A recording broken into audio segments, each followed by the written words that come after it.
with a sore throat. You think it's a cold. Then you get the head-splitting migraine.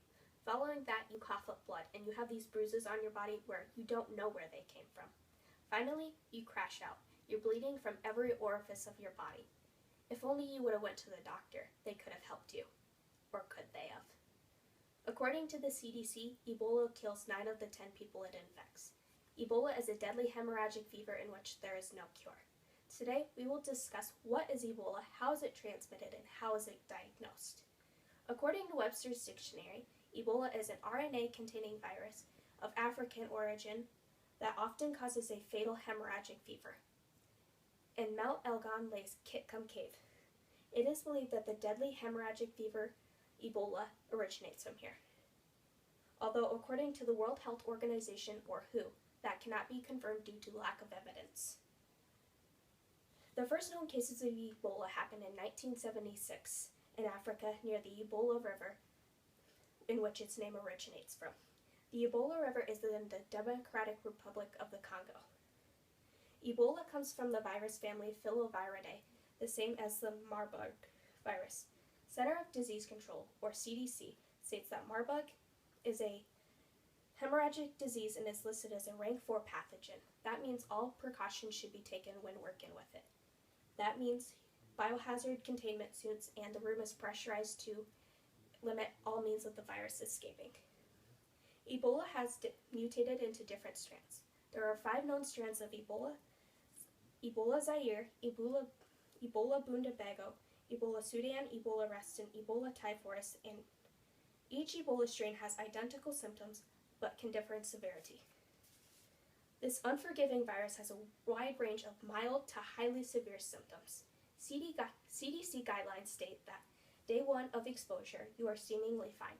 Days 2 to 4, you develop a sore throat, fever, headache, muscle pain, weakness, diarrhea, and fatigue. After the more common mild symptoms set in is when the deadly ones set in: the vomiting, the severe abdominal pain, the unexplained hemorrhaging in the skin or bruises, and bleeding out of bodily orifices. When the hemorrhaging begins, that's when you crash out. The virus is searching for a new host and can make you lash out and cease to spray blood and bodily fluids throughout the room and onto surfaces and people to search for its new host. If a new host is found, the process is repeated and the outbreak continues. Now that we know what Ebola is, let's take a look at how it is transmitted. WHO states that Ebola is transmitted through bodily fluids such as blood, saliva, semen, feces, and urine, and is not airborne. When in the final stage of the infection, you can lash out and seize to spew the blood and bodily fluids through the room and onto people so the virus can find its new host. You can also contract Ebola from infected animals. Ebola does not have a long history but a deadly one. The first outbreak was in 1976 in Zaire. The strain was Ebola Zaire, and there was 284 confirmed cases. Also in 1976, Ebola Sudan was first confirmed in Sudan, Africa. In 1989, Ebola struck America at the Reston Primate House outside of Washington, D.C. The strain was Ebola Reston, which is only fatal to monkeys, not humans. Human death toll, 0. Typhoid strain was confirmed in 1994 off the Ivory Coast. 1 confirmed case. December 2007 to January 28, Uganda, 149 cases. It was the Bundabago virus. 2014 of March to present day, a worldwide epidemic. There are currently 24,385 confirmed cases of Ebola worldwide. The strain is currently unknown to pathologists, and they are working hard to determine what strain it will be classified under as a subphylum. Now that Ebola is transmitted through contact with infected animals and humans, now let's determine how to diagnose Ebola. To diagnose a disease is to run tests to determine what disease it is. When diagnosing Ebola, you can diagnose whether it is during exposure, pre-symptoms, during symptoms, or after death or recovery.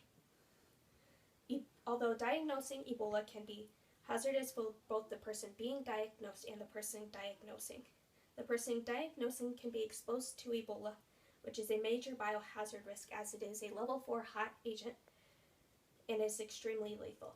The person being diagnosed can suffer severe consequences such as crashing out and bleeding. If the person is already experiencing the severe symptoms, drawing blood may become difficult as the capillaries detach from underneath the skin and the blood starts to fill the area between your fascia and your skin. When this occurs, the skin will become more susceptible to slide off the body. As the skin separates from the body, as this needle is inserted, it's more likely to tear, and if it tears, it cannot be repaired with stitches, causing the person to bleed out. And if the person who is drawing the blood did not take appropriate measures when drawing, they will become the new host.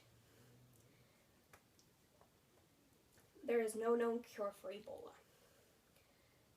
Today we have taken a look at Ebola, the deadly hemorrhagic fever, on what it is, how it is transmitted, and how to diagnose it. So now you know, maybe it was just a cold, or was it really something more sinister?